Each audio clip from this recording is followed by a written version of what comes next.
लेकिन माने हुए संस्कार बड़े प्रबल होते। माँ उस समय नहीं, जब अर्जुन को अगर निश्चय हो गया होता तो ये प्रश्न ही नहीं उठता। जो 12वें अध्याय की शुरुआत अर्जुन के प्रश्न से ही हो रही है, एवं सतत युक्ता ये भक्तस्त्वाम पर्युपासते ये चापि अक्षरम अव्यक्तम तेषाम के योग वित्तमाह। ये प्रश्न हमारी अपूर्णता का प्रतीक स्वयं है, हमारे ज्ञान विज्ञान की अपूर्णता का स्वयं उत्तर है ये, इसलिए प्रश्न है। इस प्रकार सदा युक्त सेवा सगुण की करे और निर्गुण जो ध्यावे, इनमें श्रेष्ठ कौन है। अब क्या, अब जब विश्वरूप हो जाने के बाद ये रहेगा, ये बात ही नहीं रहेगी। लेकिन रह क्यों रही है, चूंकि अभी जानकारी में आया है, अभी हम उसकी स्थिति को प्राप्त नहीं हुए हैं, तो स्वाभाविक है वो। तो अभी वो अर्जुन की बात नहीं है, हमारी बात है। यहाँ हम कई समय तक भी अनेकों बार भगवान का सिद्धांत और भगवत परम पूज्य जगत गुरुजनों का उपदेश और आचार्यों का, खुद का, सबका सुनने के बाद भी अभी वो सगुण निर्गुण, सगुण निर्गुण, सगुण बड़ा की निर्गुण बड़ा, निर्गुण बड़ा की सगुण बड़ा, पहले सगुण की निर्गुण कौन बड़ा छोटा, मुर्गी पहले की अंडा, अंडा पहले की मुर्गी, ये बताए में लगे, बीज पहले की झाड़, झाड़ पहले की बीज, ये करते हैं ना अभी। क्योंकि अभी मात्र हमें जानकारी हुई है, अभी स्थिति किसी विषय में नहीं हुई है। तो वही बात अर्जुन को अभी जानना तो हुआ था, पर स्थिति नहीं है। इसलिए इस प्रकार सदा युक्त सेवा सगुण की करे। हे प्रभु, जरा मुझे ये भी समझा दीजिए कि इस प्रकार सदा युक्त सेवा सगुण की करे, जैसा आप बतला रहे हैं ऐसा वो जानता नहीं है, या जानकारी में आ भी गया है। इस प्रकार का मतलब ये कि जानने में आ गया है, इस प्रकार जैसा पीछे मुझे बोध करा दिया आपने, ऐसा भी जान गया हो, पर जानने के बाद भी वो कोई सगुणवादी बन जाता है, कोई निर्गुणवादी बनता है। इस प्रकार सदा युक्त सेवा सगुण की करे और निर्गुण जो ध्यावे, कोई निर्गुण का ध्यान करते हैं, कोई सगुण उपासक बन के सगुण की वो करते हैं, जैसा भी क्रिया विधि से। तो इनमें श्रेष्ठ कौन है, कनिष्ठ और श्रेष्ठ, कनिष्ठ कौन है, श्रेष्ठ कौन है, बस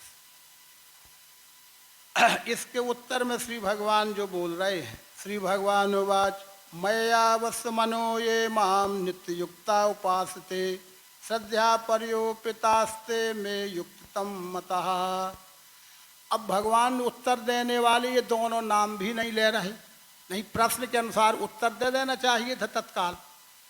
प्रश्न तो इतनी है कि सगुण को मानने वाला बड़ा है कि निर्गुण का मानने वाला बड़ा है, कौन है श्रेष्ठ। कुछ भी कह देना था तपाक से, जैसे हम आप कह देते हैं। कृष्ण जी क्यों नहीं वो दोनों नाम ले रहे, ये नाम दोनों ले रहे हैं का, लिए हो तो बताओ, किताब तुम्हारे पास है।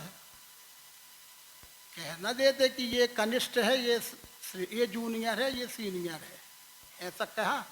वो नाम ही नहीं लेते, वो समझ गए कि अभी इसको समझ ठीक नहीं हुई है। जानना तो हुआ है पर उसमें कोई स्थिति अभी उसकी नहीं है, तो वो नाम भी लेके उनका महिमा मंडन करना या खंडन करने की जरूरत ही नहीं समझी कृष्ण जी ने। डायरेक्ट इस सदगुरु के द्वारा दिया जाने वाला दान जो है वो यही दान है, ये सदगुरु के द्वारा दिया जाने वाला ये दान है। क्या है, रख के मन मेरे में सेवा मेरी सदैव जो करता है दृढ़ श्रद्धा से सो मेरे मत से बड़ा। यहाँ ध्यान दीजिए, आने जाने वालों को न देखो तो आएगा जाएगा, तुम कहाँ देखने में लग जाओ। रख के मन मेरे में, ये मेरे में का क्या मतलब होगा, अब बताओ। वो जो सूत्र पकड़ लिया कि मैं, मेरे, मुझ में का एक देशी अर्थ नहीं है श्री कृष्ण जी का, क्योंकि श्री कृष्ण अवतार हैं। अवतार का देह मात्र रहता है आदमी का, और आदमी ऐसे तो रहता ही है, लेकिन वह पुरुषोत्तम भाव में पदारूढ़ होकर के भाषा, उनकी भाषा पुरुषोत्तम भाव की होती है। ठीक है, जैसे देश के प्रधानमंत्री होते हैं 150 करोड़ लोगों के हमारे मुखिया हैं, देखने में तो हमारी जैसी शक्ल के होंगे आदमी के, पर 24 घंटा उनके भाव में भारत ही दिखेगा ना, हर क्रिया में हर कार्य में दिखेगा ना।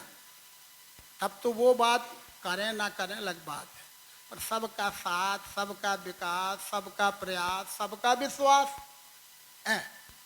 ये है ना। और वो अवतार की भूमिका तो विश्व भाव की है, इसलिए वो पुरुषोत्तम भाव से भाषण करते हैं।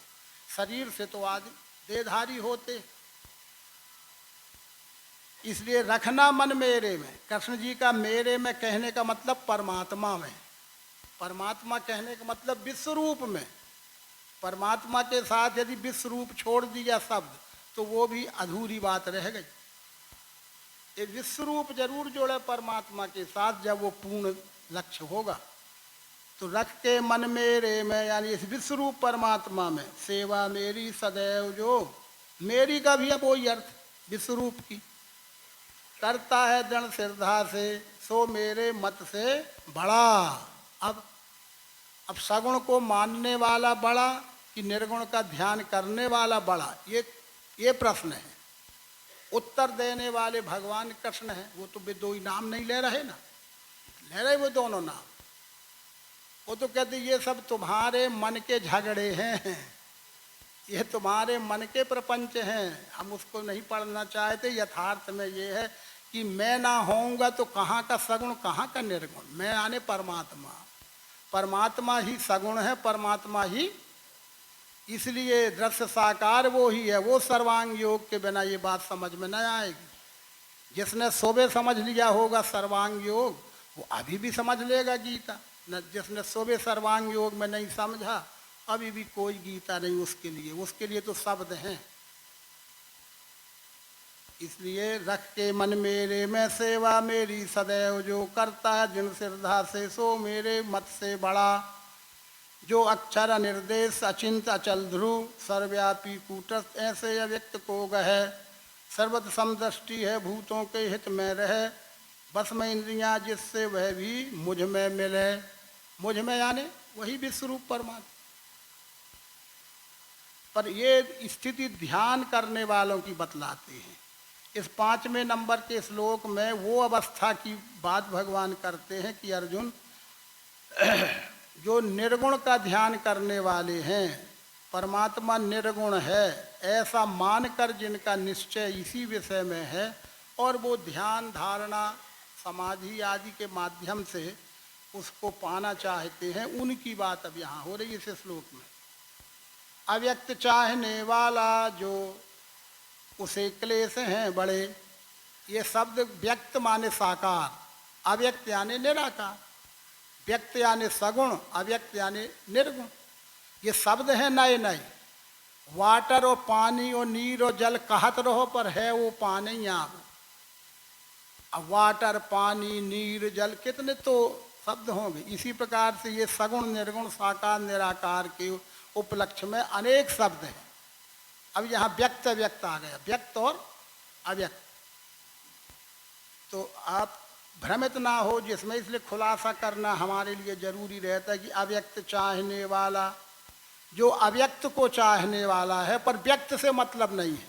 व्यक्त यानी शरीर साकार और अव्यक्त यानी आत्मा निर्गुण निराकार। तो हमसे तो मतलब है, पर हमारे बॉडी से कोई मतलब ना हो तो हो जाएगी कोई बात। अरे तो ऐसे ही परमात्मा के बारे में हमें निराकार से तो मतलब है, पर उसके ये ढांचे से कुछ लेना देना नहीं है। कैसे कैसे हो जाएगा? 5 तत्व 3 गुण उसका स्थूल ढांचा है, जैसे हमारा ढांचा है। तो 5 तत्व 3 गुण विश्व परमात्मा का साकार स्वरूप है। बिना साकार को जाने निराकार की बात ही नहीं हो सकती। सगुण बिन निर्गुण पंगु बेचारा, सगुण बिन निर्गुण लख न परे, चाहे पच पच क्यों ना मरे।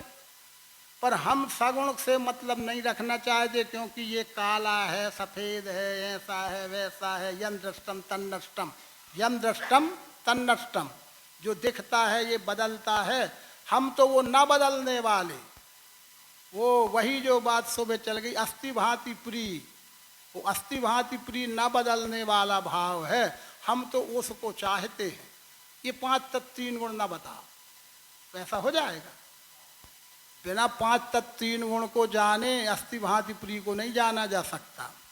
इसी तरह से अर्जुन, बिना साकार के निराकार का जानना ही हो नहीं सकता है, पर फिर भी अपनी जिद है, फिर भी अपनी जिद है भाई, है तो वही वो कह रहे हैं, अव्यक्त चाहने वाला जो अपनी जिद से वो साकार को नकारता है और निराकार के प्रति निष्ठा रखकर लगता है, तो उसे क्लेश हैं बड़े, ये है फल तत्काल।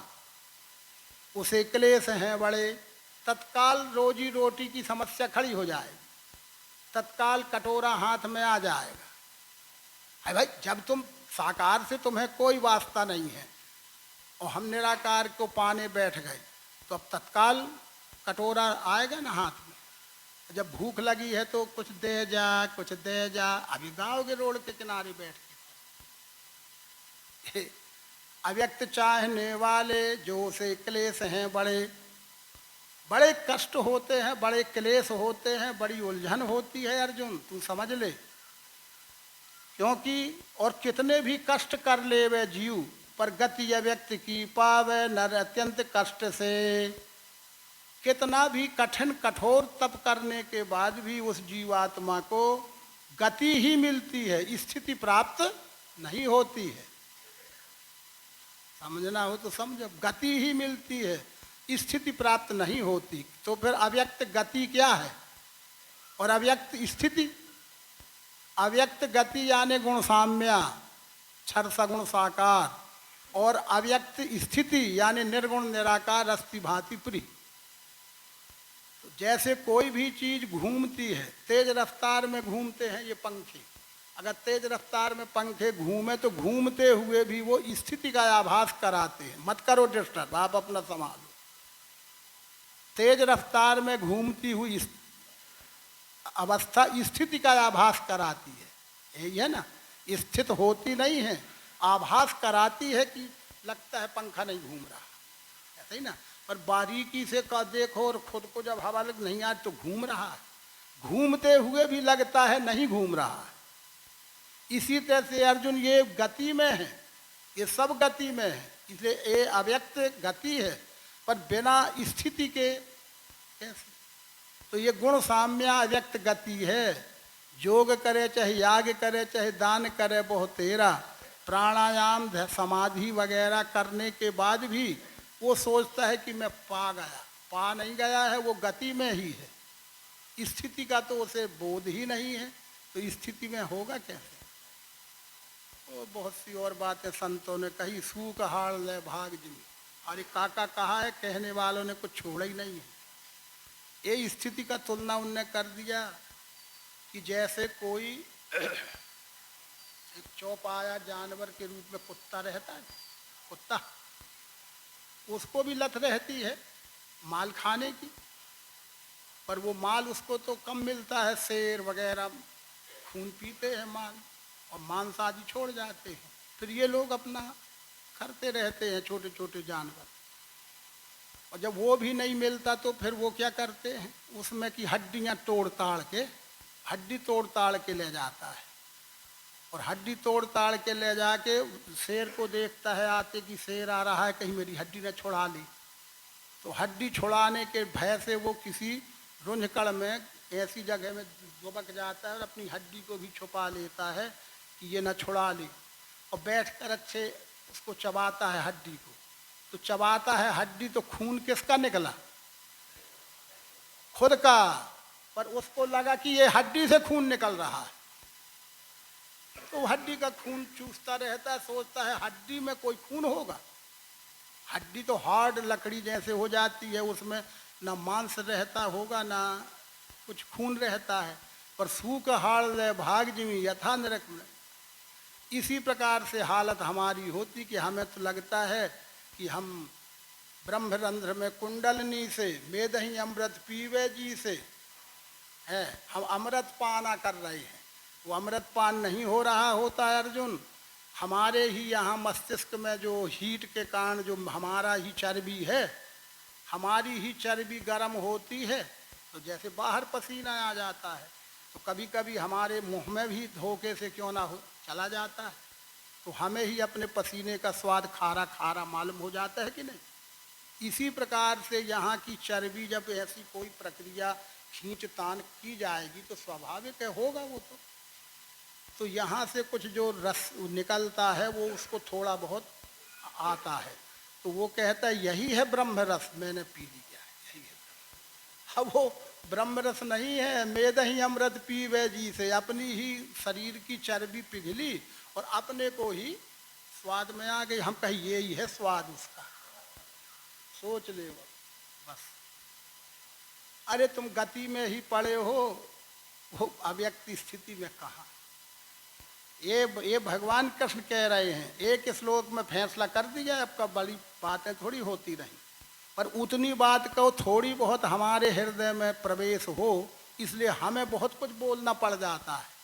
बाकी वो ये श्लोक ये थोड़ी कहता है कि इतना तक बोलो, ये श्लोक थोड़ी कहता है कि इतना तक बोलो, पर उसका भावार्थ लक्ष्यार्थ कैसे हृदयंगम हो सकता है हमें, इसलिए सहारा लेना पड़ता है इन बातों का। नहीं अब इसमें कोई के बताओ ये कुत्ता और हड्डी बतला रहे हैं, तो इसमें का लिखा है भैया कुत्ता और हड्डी?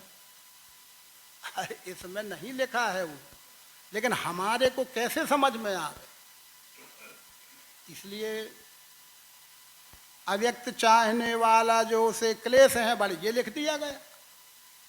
जब यहाँ की पिघलने लायक स्थिति कब होगी, जब यहाँ बहुत ज़्यादा दबाव बनेगा, जब ना यहाँ से कुछ पिघलेगा। ये क्लेश है बड़े, ये कम क्लेश नहीं है, भारी क्लेश है, सामान्य बात नहीं है वो भी करना, ठीक। अव्यक्त चाहने वाला जो उसे क्लेश हैं बड़े, पर इतना सब कुछ करने के बाद भी अर्जुन वो बेचारा ही साबित होता है, वो बेचारा गति में ही रहता है, स्थिति को प्राप्त नहीं होता। परंतु जो गहे मुझको ले, छठवें श्लोक में फैसला हो गया उनका। तो परंतु लगा के माने न केवल सगुण न केवल निर्गुण, परंतु जो गहे मुझको यानी ये विश्वरूप परमात्मा को, तो फिर वो सगुण भी का उपासक हो गया, निर्गुण का भी उपासक हो गया। विश्व का उपासक तो विश्व ही सगुण है और विश्व ही ये विश्वोपासक, तो उसकी उपासना पूरी हो गई, सगुण की भी हो गई और निर्गुण की भी हो गई, और अनावश्यक अपनी ही चर्बी पिघलाने की कोई जरूरत नहीं है। परंतु जो गहे मुझको सौंपे सब कर्म ही मुझे, अनन्य योग से मेरी करते हैं भक्ति ध्यान से। ये अनन्य योग से मेरी माने इसी की करते हैं भक्ति माने व्यवहार, ये नहीं कि इसी की भक्ति हो तो तुम अपने घर में ये करने में लगे हो, तो इसकी हुई क्या? और ये करने में तो लगे हैं, और कोई आया बैठ जा अभी फुर्सत में नहीं है, थोड़ी देर बाद आना, लगा है ये। और अब शब्द भी बोले जा रहे हैं, गाली गलौज भी होती जा रही है, और लगे हैं इसी में कि हम अभी भक्ति कर रहे हैं, भट जाए यहाँ से। लोग अब यहाँ वहाँ की बातें बर्राते रहते हैं और उनका हाथ में चलता रहता है। ये भक्ति की बात गीता में नहीं है। भक्ति नाम सेवा, सेवा नाम भजन, भजन नाम व्यवहार। यदि हमारा व्यवहार सत है तो हर पल हमारी भक्ति ही हो रही है, और यदि हमारा व्यवहार असत है तो हम कुछ भी करते रहें तो वो केवल स्वांग है, उससे कुछ लाभ सुख शांति का नहीं मिलने वाला है। करो तुम्हारी मर्जी, उसकी आलोचना नहीं है, पर खुद करके देख लेना कि मिला क्या। जिस दिन कमी समझ में आवे उस दिन यहाँ आ जाना। इसीलिए विज्ञानशाला की स्थापना हुई है, कुछ करने से रोकने को नहीं हुई है, ये भी भ्रम न पाल लेना। जहाँ तुम्हें सुख समझ में आता हो वहाँ ना गए हो तो चले जाओ, जो ना किए हो वो कराओ। जब हताश हो जाना, निराश हो जाना, तो यहाँ आ जाना। ऐसे अनन्य भक्तों को मेरे में पार्थ प्रेम से जल्दी उद्धार करता हूं, देखो ये ना, जल्दी उद्धार करता हूं मृत्यु संसार, जल्दी उद्धार। जब जो हारा थका कुटा पिटा लुटा नहीं, जब तक वो हारता नहीं, थकता नहीं, लुटता ठगता नहीं, तो कहते हैं अरे इनकी तो आदत है सबको ऐसा बोलने की, अरे चलो कुछ तो होगा, चल भैया कुछ तो होगा तो चला जा, कुछ तो होगा, कुछ तो होगा, कुछ तो होगा। कि लालसा में घूम आया जमाने में, कुछ का मिला। जब उसी को लगेगा कि वास्तव में कुछ नहीं मिला, तो ये ठीक कहते थे कि यहाँ मिलेगा, तो फिर उसको भरोसा भी हो जाएगा, मिलते साथ ही वो शांति मिल जाएगी उसको। जो अति आतप व्याकुल होई, तरु छाया सुख जाने सोई। हम धूप में निकले ही नहीं, एसी में रहते हैं, तो गर्मी की वेदना कैसी होती है हम क्या जाने। और जो मई जून की 44-45 डिग्री तापमान में रास्ता चलता हो, उसे एक झाड़ी भी कहीं दिख जाए तो झाड़ी का सहारा लेके वो अनुभव सुख कर लेता है। ऐसे अनन्य भक्त जो मेरे हो जाते हैं, मेरे यानी विश्व रूप के हो जाते हैं, तो जल्दी उद्धार करता हूँ मृत्यु संसार। ये मृत्यु संसार चक्र क्या है? कहाँ है मृत्यु संसार चक्र? अरे भ्रम ही, ये जो संशय भ्रम है यही मृत्यु संसार चक्र है। जब भ्रम ही ना रहा तो फिर वो नहीं है, वो तो चक्र के बाहर निकल गया। अब ये मृत्यु संसार चक्र का अनर्थ खूब समझा देंगे कि बिल्कुल अब तुम देहांत के बाद तुम्हें पैदा होना ही नहीं है, ले हमारी गारंटी है, छूट गए मृत्यु संसार चक्र से। ऐसा नहीं है, संशय भ्रम से छूट जाना ही मृत्यु संसार चक्र से। ऐसे अनन्य भक्तों का मेरे में पार्थ प्रेम से जल्दी उद्धार करता हूँ, देर नहीं लगाता। तत्वदर्शी सदगुरु का देर लगाता है। प्रश्न आया क्या है, कैसा है, आओ तत्काल लगे हाथ, ये अपनी आंखों से देखो, क्षर है, ये बदलते हुए भी रह रहा है, मिठास अक्षर है और नाम पुरुषोत्तम है। हो गया, कितनी देर लगी। और जिसकी समझ में आ गया उसका तो अवश्य उद्धार हो गया। अब वो किसी रोचक भयानक अंधविश्वास में नहीं फंसेगा, हो तो गया उद्धार। नहीं कमाओगे तुम, खाएंगे वो। तुम अपनी कमाई से अपने बीवी बच्चों को चड्ढी पज्जी भी ना दे ले पाओगे। इतने गरीबी हम किसके लिए कर पाएगा जो रोज कमाता खाता है। पर झराई फुकाई में तो वो गहना जेवर भी बेच देगा, तो फिर कहा। इसलिए उद्धार हो गया ना।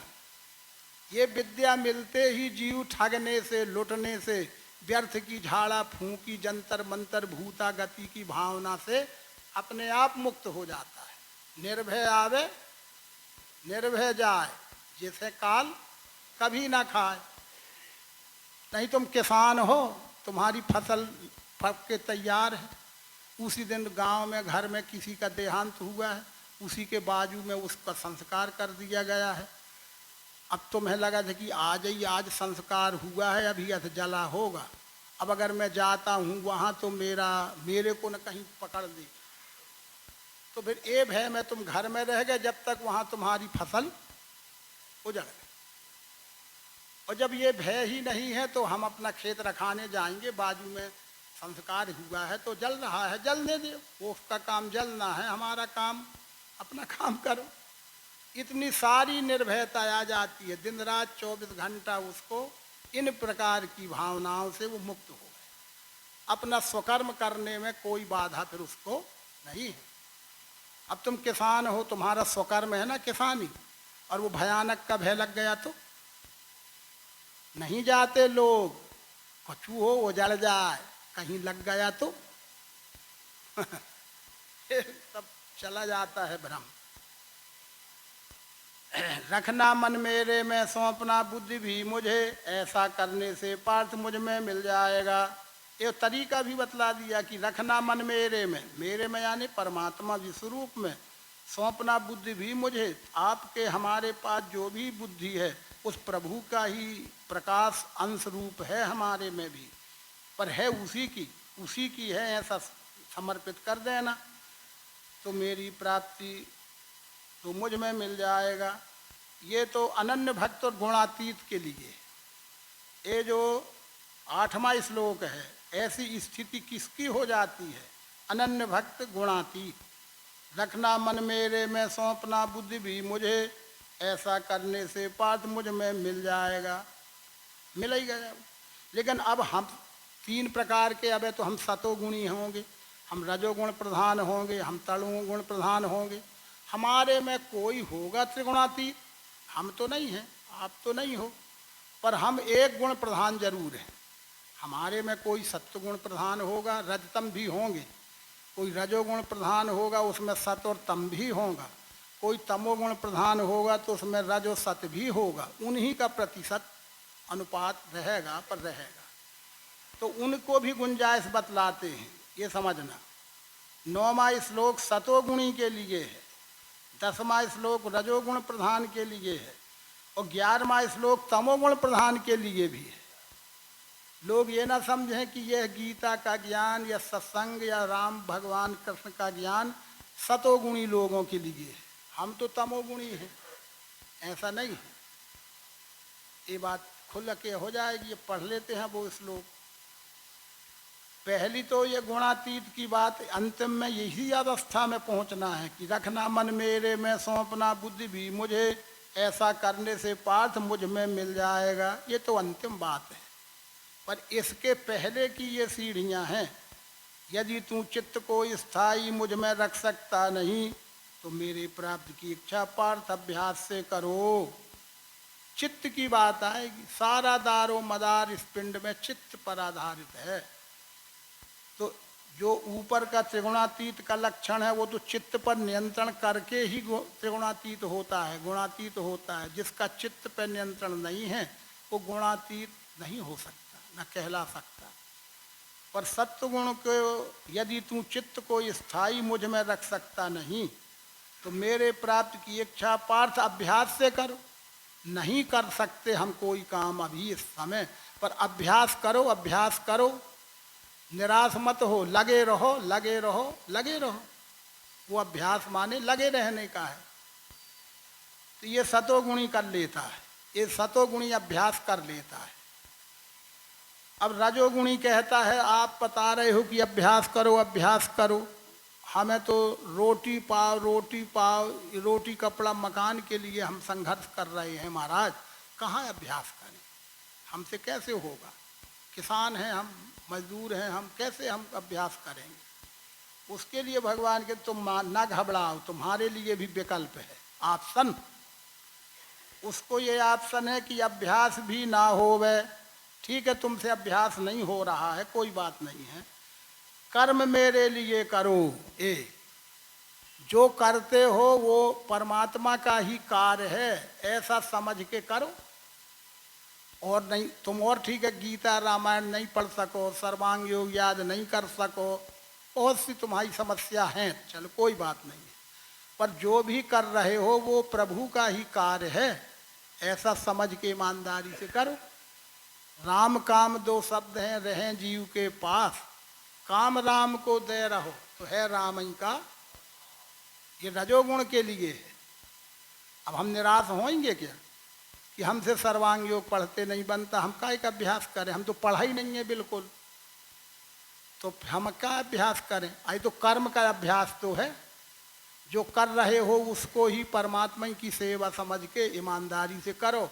हो गए तुम अनन्य भक्त, हो गए तुम। भले कुछ ना जानते हो, और बातें बिल्कुल ना जानो तो चलेगा, पर ये परमात्मा है, ईमानदारी से बरतना है तो तुम सब जान गए।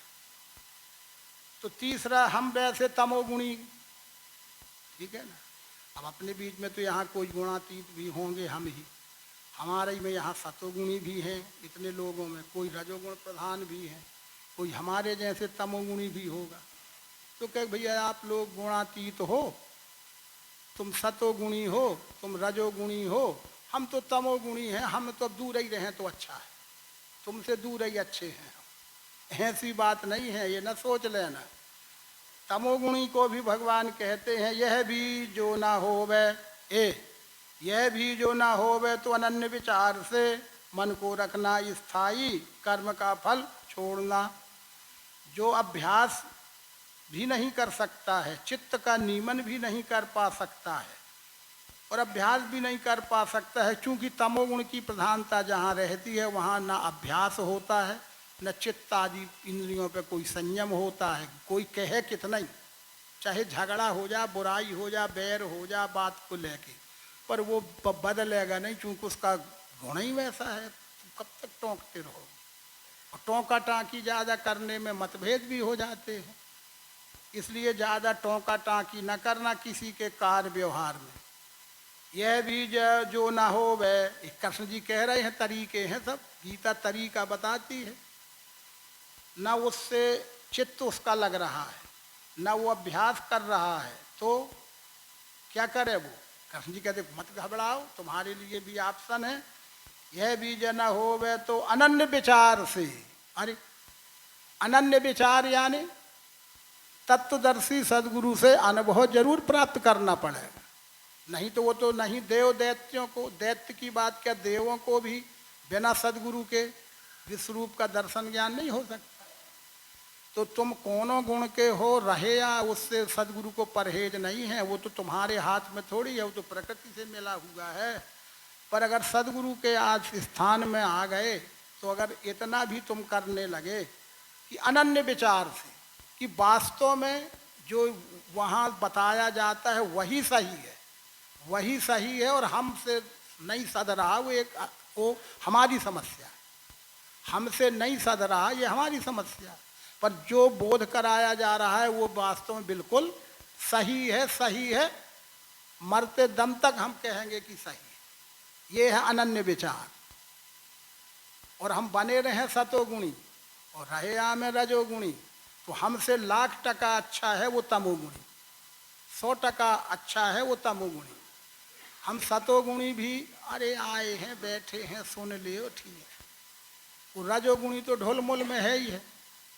पर जिसको तुम तमोगुणी कहते वो पक्का जम के बैठता है, पक्का समझता है और पक्का बोल नहीं सकता है, लेकिन उसके कर्म में, व्यवहार में, सेवा में दिखता है। वो अनन्य विचार है। जिसकी सेवा में ज्ञान दिखने लगे, हमारे तो मोह में दिखता है भाई, सेवा में तो हमारी नहीं दिखे। और जिसकी सेवा में दिख रहा है तो हमसे अच्छा है वो, हमारी इससे अच्छी स्थिति में है वो। इसलिए यह भी जान जो न होवे तो अनन्य विचार से मन को रखना स्थायी, कर्म का फल छोड़ना। ये उसके लिए मन को स्थायी रखना, अनन्य विचार रखना और कर्म का फल छोड़ना। तमोगुण प्रधान के लिए ये दिया कि कर्म का फल छोड़ना, माने का मजूरी करना पर मजूरी ना मांगना, किसी से मजदूरी करा लेना फिर उसकी मजदूरी ना देना, ये कर्म फल छोड़ना है का? अरे ऐसा कर्म फल छोड़ने का अनर्थ न लगा लेना।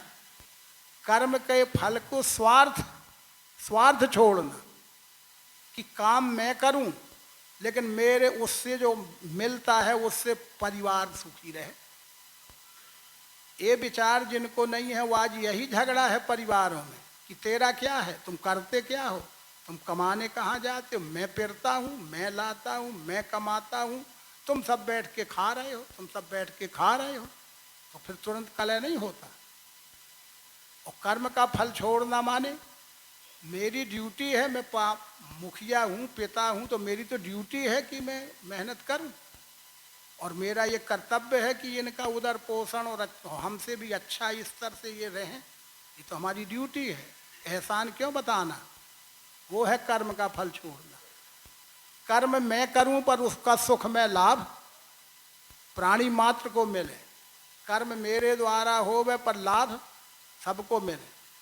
आज भोजन बनाने वाले हैं वो कहें बा हम पिरते हैं, हम बनाते हैं, गर्मी में पसीना पसीना हम होते हैं, हम बनाने वाले ही सब खा लेंगे क्योंकि हमने बनाया है, तो फिर हम आप क्या खाएंगे वहाँ जाके? उनने बनाया वो ही खा लें। नदी पानी खुद पी लेती है, पेड़ में फल लगते हैं खुद खा लेते हैं, गाय दूध देती है तो खुद पी लेती है क्या? ए परोपकार की वृत्ति आ जाना। ज्ञान ना भी हो बे तो चलेगा, ज्ञान थोड़ी बहुत कम हो बे तो चलेगा, लेकिन ए वृत्ति आ गई तो ये निश्चय तमोगुण से ही होता है। तमोगुण ये निश्चय कर लेता है। जो निश्चय तमोगुण कर सकता है वो रजोगुण और सतोगुण नहीं कर सकता, ढुलमुल बातें करेगा। इसलिए यह रीजन होवे तो अनन्य विचार से मन को रखना, स्थायी कर्म का फल त्याग छोड़ना, अनिस्वार्थ छोड़कर निष्काम भाव से, अनन्य से अभ्यास से ज्ञान श्रेष्ठ, ज्ञान से ध्यान है बड़ा, ध्यान से कर्म फल त्याग, त्याग से शांति है मिले। हे अर्जुन, अभ्यास से ज्ञान श्रेष्ठ है, क्योंकि जैसा ज्ञान होगा वैसे ही तो अभ्यास होगा, जैसा ज्ञान होगा वैसे ही अभ्यास होगा। इसलिए अभ्यास से ज्ञान श्रेष्ठ है, इसलिए श्रेष्ठ ज्ञान प्राप्त करो। श्रेष्ठ ज्ञान यानी निज मूल स्वरूप का दर्शन बोध होना, यह श्रेष्ठ ज्ञान है।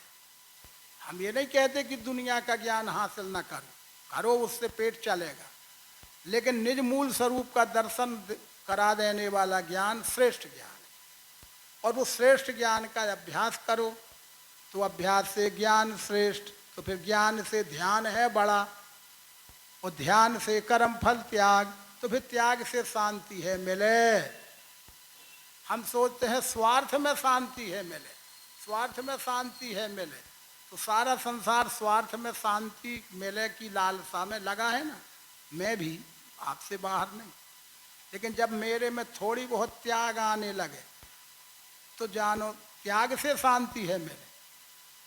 तो वो स्वार्थ से मिलने वाली शांति, वो ही जो बता दिया, हड्डी कुतरना है कुत्ते का, उसमें कोई खून रस नहीं मिलने वाला, वो तो हड्डी चबा रहे हो, तो खुद के जबड़ा छिलते हैं और इन जबड़ों का खून खुद को लगता है, अपन सोचते हैं कि हड्डी से खून निकल रहा है, वो तुम्हारे ही जबड़े का खून है जो तुम्हारी पी रही हो।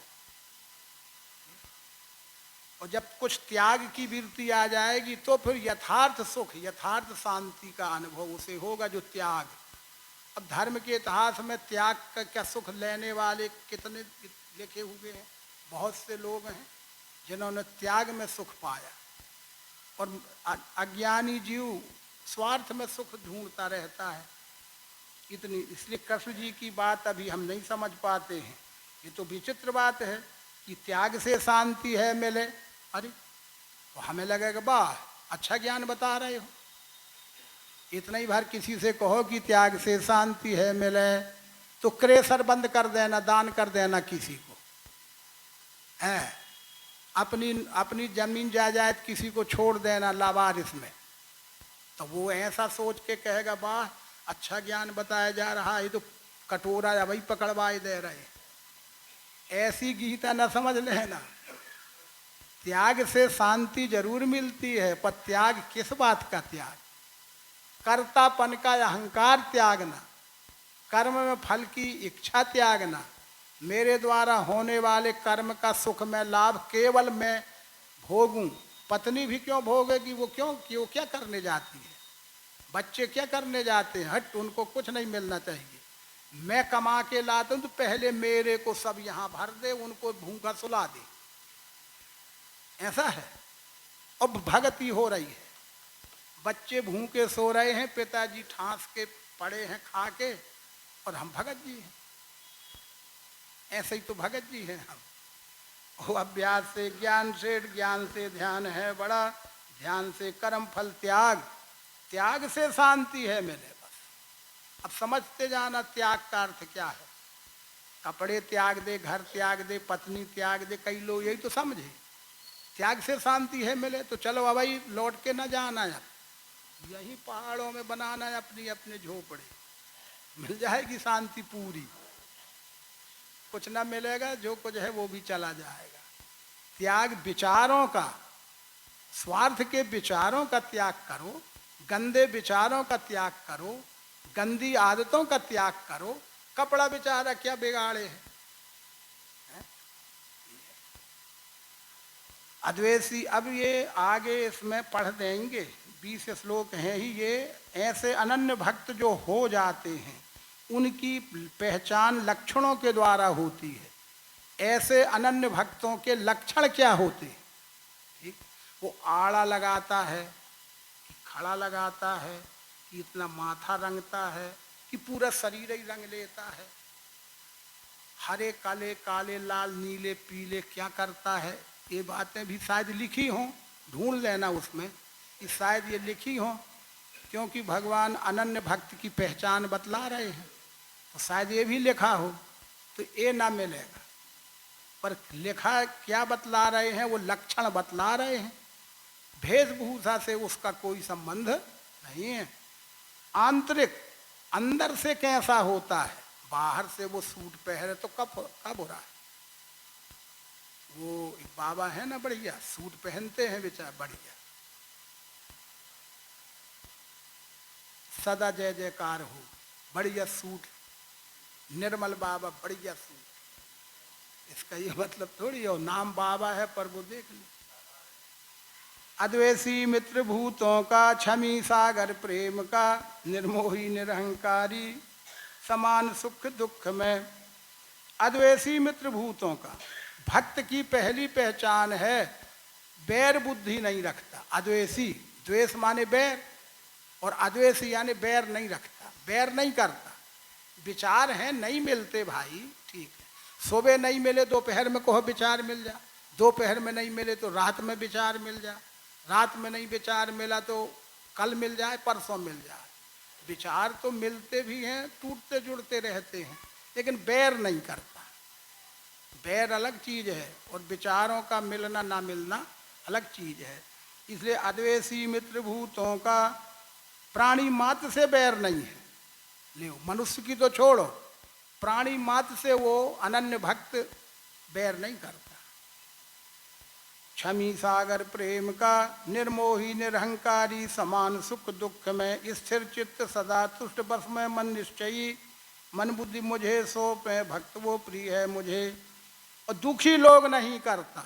आज सारा संसार दुखी है, मैं भी शामिल, मैं भी बड़ा दुखी रहता हूँ, आप भी दुखी रहते हैं, सब हम दुखी, दुखिया दुखिया तो जोड़े हैं। सही पूछो तो हम सब दुखी दुखी ही हैं। अभी बैठ के दुख बताना शुरू करो तो सामने वाले का दुख हमारे से बहुत ज़्यादा हो जाएगा, हमारा दुख तो फिर कोई न लगेगा। इतने सब दुखी दुखी संसार है ना, उसका उपाय और ये बता रहे हैं भगवान कि ये तुम्हारे जीव मात्र के दुखी होने का कारण क्या है, पहले ये समझ ले तो दुख हो ही नहीं। अरे दुखी लोग नहीं करता तो आप होता नहीं दुखी। हम दुखी हैं, इसका स्वयं प्रमाण है कि हम किसी को दुख दे रहे हैं, या है तो है ही है। और अभी भी अगर हम दुखी हैं तो निश्चित रूप से किसी न किसी रूप में हमारे व्यवहार से कोई दुखी जरूर है। पक्की बात की कच्ची कैसी समझ में आती? बनौवल की सही, खुद के ऐना में झांक के देखो तो दिख जाएगी, बिल्कुल बिल्कुल सही है। और हम दुखी सब हैं। क्यों हैं हम सब दुखी? कि कहीं ना कहीं हम दूसरे को दुख दे ही रहे हैं, तो बदले में क्या मिलेगा? वही तो लौट के आएगा। बदले में देर लग जाए, चाहे जितना समय लग जाए, चाहे जितने जन्म भी क्यों ना लग जाए अर्जुन, पर कर्म के कर्ता के पास ही कर्म का भोग लौट कर आता है। करोड़ों कल्प क्यों ना हो जाए, ऐसा तक लिखा है, करोड़ों कल्प भी क्यों ना हो जाए, लेकिन प्रकृति के न्याय से कोई बच नहीं सकता। कर्म का फल भोग आएगा ही, और जहाँ से हुआ है वहीं आएगा, देर चाहे जो लगे। इसलिए यदि आप दुखी हो तो किसी से झगड़ा और नया न कर लेना, ये समझ लेना कि हमने भी किसी को दुख दिया है। यदि हम दुख देना बंद कर देंगे तो हमारे भी दुख होना बंद हो जाए, और हम दुखी देते ही रहेंगे तो हमें कैसे? ये है दुखी लोग नहीं करता, आप होता नहीं दुखी, बस ये तो सूत्र है ना। हर्ष क्रोध भयतास मिटे वो प्रिय है मुझे, इच्छा त्यागी। इच्छा त्यागी यानी स्वार्थ की इच्छाएं चली गई हैं, पर परमार्थ की तो रहेगी। इच्छा त्यागी सूची दक्ष उदासीन। उदासीन भक्त का लक्षण है उदासीन। तो कैसा उदासीन? कोंटे में बैठ गए, सिर में हाथ रख के, ऐसा उदासीन। उत धन आसीन, ऊपर बैठा हुआ। कहाँ ऊपर बैठा हुआ? छत में चले जाएं कि और ऊपर चले जाएं, वहाँ कुछ नहीं। जहाँ बैठे हो वहीं रहना है। ऊपर बैठो, लेकिन काय के ऊपर बैठो? द्वंद्व के। क्या है द्वंद्व? सुख दुख, लाभ हानि, जय पराजय, मान अपमान, इनके ऊपर बैठ जाओ। वो है भक्त का लक्ष्य। कहीं गए, अरे कोई बैठने ही ना कहा, भारी अपमान हो गया। अब बोले बन गए एक दुख, वो ही लग गए। दुखों की कोई सीमा है क्या? गए, किसी ने कहा ही ना, अब लग गया ना। तो वो मानसिक दुख है। दुख एक ही नहीं होता, शारीरिक, मानसिक, बौद्धिक, आर्थिक, कई प्रकार का दुख होता है। तो वो जो गाना बना है, वो कहे वो सुखी, वो कहे वो सुखी, वो कहे वो सुखी, वो कहे वो सुखी, और आखिरी में रिजल्ट आया कि सब दुख ही दुखी। तो वास्तव में सुखी तो वो है जिसने स्वार्थ त्याग के सेवा कर रहा है, वही सबसे बड़ा सुखी है। हर्ष द्वेष नहीं दिखे, सोचता चाहता नहीं। ए हर्ष ना हर्ष द्वेष नहीं दिखे, सोचता चाहता नहीं। शुभाशुभ गए जिसके, भक्त वो प्रिय है मुझे। कृष्ण की बात है ना कि मेरी तेरी। शुभ अशुभ गए जिसके, हम भी भक्त हैं, नहीं हैं? हैं। क्या हमारे शुभ अशुभ चले गए? आ रहे थे, बिल्ली निकल गई। अब अनाउंस करा देते भाई कि देखो हम आ रहे हैं, कोई जीव जंतु रास्ता क्रॉस न करेगा। जैसे तुम चल रहे हो तो बिल्ली भी चल रही है, सांप भी निकल आएगा, कोई विधवा महिला मिल जाएगी, कोई किसी जाति विशेष को लोग मानते हैं वो जातिवाद का आदि मिल जाएगा। अरे कहा भारी अशुभ हो गया। तो कर्म शुभ अशुभ होते हैं कि चीजें शुभ अशुभ होती हैं? त्याग ही कर्म शुभाशुभदायक, ये लिखा है रामायण में। कहा त्याग ही कर्म शुभाशुभदायक, भज ही मोहि सुर नर मुनि नायक। ये क्यों भूल गए? हम चीजों में शुभ अशुभ देखने लगे। यदि हमारे कर्म शुभ हैं तो हमारे लिए सब शुभ है, और हमारे कर्म ही अशुभ यानी बुरे हैं तो ना मिले बिल्ली, ना मिले रास्ता सांप, न्योला काटे रास्ता, ना विधवा मिले, ना दुनिया मिले, तो भी कुछ नहीं। और कुछ भी मिले ना मिले वो तो कर्म का फल है। जब कर्म का फल मिला तो फिर याद आई कि वो वहाँ मिल गया था, वो वहाँ मिल गया था, इसलिए ऐसा हुआ। और कुछ ना होवे तो कौन मिला कौन निकला का परवाह है। इसलिए अर्जुन